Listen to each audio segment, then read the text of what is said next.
शरीफ अदम मुकद्दस गार में आलती पालती मारे बैठा हुआ प्रार्थना में मसरूफ था कि अचानक गार के दहाने पर साया सा नजर आया। तो शरीफ अदम ने चौंक कर दहाने की तरफ देखा।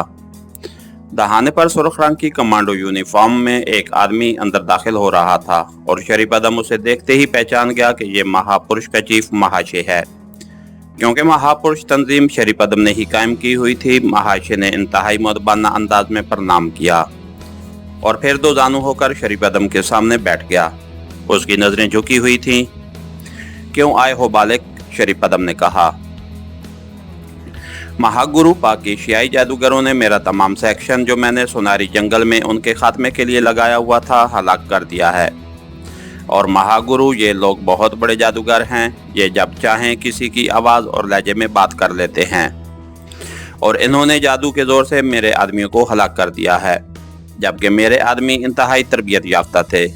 अब ये मुकद्दस पहाड़ के सामने पहुंच गए हैं। ये पाक एशियाई जादूगर हैं महागुरु, इसलिए आप अपनी शक्तियों को हुक्म दें कि वो इन जादूगरों का खात्मा कर दें। महाशय ने इंतहाई मुअद्दबाना लहजे में कहा। जादूगर, ये तुम क्या कह रहे हो? ये लोग तो सिगरेट सर्विस के लोग हैं जो तुम्हारी तरह तरबियत याफ्ता हैं। शरीफ अदम ने हैरत भरे लहजे में कहा। तो महाशय ने पहले अपनी आवाज़ और लहजे में गोपाल से बात करने और फिर गोपाल की आवाज़ और लहजे में उससे होने वाली बात की तफसील बता दी। मैं कह देता हूँ, तुम जाओ और अपने आदमियों को तैयार रखो।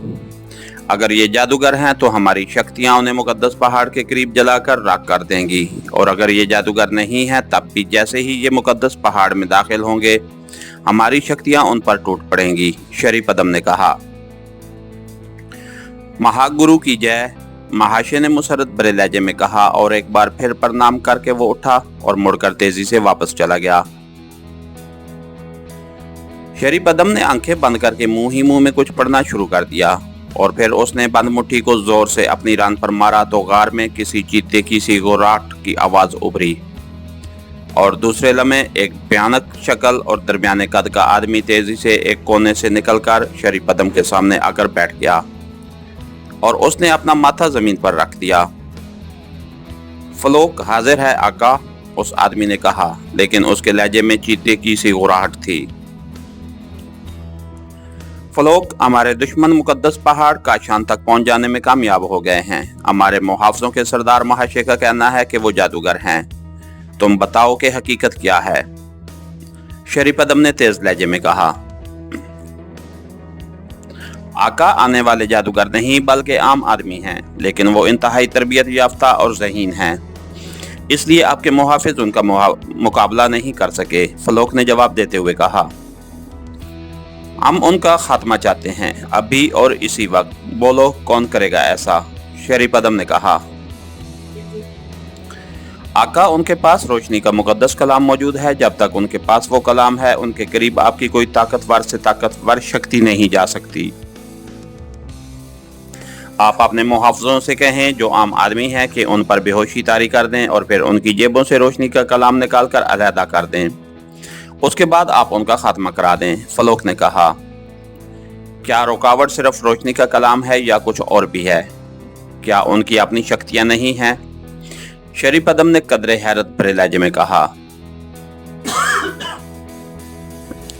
आका, ये लोग बावजूद थे और इस तरह ये रोशनी के हिसार में थे, लेकिन उन्होंने आदमियों को हलाक किया। इंसानी खून करने की वजह से वो इस हिसार से बाहर आ गए हैं। अब उनकी हिफाजत सिर्फ रोशनी का कलाम कर रहा है। फलोक ने जवाब दिया। क्या मुकद्दस पहाड़ पर हमारी शक्तियां उनका कुछ नहीं बिगाड़ सकती? बोलो, शर्मपदी ने गुस्सीले लहजे में कहा। आका, आपकी तमाम शक्तियां अंधेरे और गंदगी की पैदावार हैं, जबकि ये लोग रोशनी और पाकीज़गी के लोग हैं, इसलिए उनसे आपका टकराव हो ही नहीं सकता। आप बस अपनी ज़ियानत और उनकी लाइल्मी से फ़ायदा उठाकर उनका खात्मा कर सकते हैं। अलबत्ता जब ये लोग रोशनी के हिसार से बाहर आ जाएंगे तो फिर आपकी शक्तियां उनको इबरतनाक मौत मार सकती हैं। फलोक ने जवाब देते हुए कहा। ठीक है, मैं समझ गया हूँ, अब तुम जा सकते हो, शरीफ अदम ने कहा और उसके साथ ही उसने हाथ हिलाया तो वो आदमी हल्की सी गुर्राहट के साथ ही गायब हो गया। शरीफ अदम ने एक बार फिर मुंह ही मुंह में कुछ पड़ा और गार के दहाने की तरफ फूंक मार दी। थोड़ी देर बाद महाशय अंदर दाखिल हुआ। आपने मुझे बुलाया है गुरु महाराज? महाशय ने करीब आकर दो जानू बैठते हुए इंतहाई मुअद्दबाना लहजे में कहा। हाँ, हमने तुम्हें इसलिए बुलाया है कि तुम्हें बता सकें कि हमारे दुश्मन जादूगर नहीं हैं, अलबत्ता उनके पास रोशनी का कलाम है जिसकी वजह से हमारी शक्तियां उन पर काबू नहीं पा सकती। ये लोग तरबियत याफ्ता हैं और अपनी जहानत के बलबूते पर काम करते हैं। तुम इनका मुकाबला करो और फिर उन पर बेहोशी तारी कर दो। जब ये बेहोश हो जाएं तो उन्हें काली गार में डाल देना और फिर अपने किसी आदमी के जरिए उनकी जेबों से रोशनी का कलाम निकालकर अलहदा कर देना। उसके बाद हम वहां काली गार में आएंगे और फिर अपनी शक्तियों से उनको इबरतनाक अंजाम तक पहुंचा देंगे। शरीफदम ने तेज लहजे में कहा। हुक्म की तामील होगी गुरु महाराज। अगर ये जादूगर नहीं है तो फिर हम उनसे आसानी से निमट लेंगे, महाशय ने मुसरत भरे लहजे में कहा।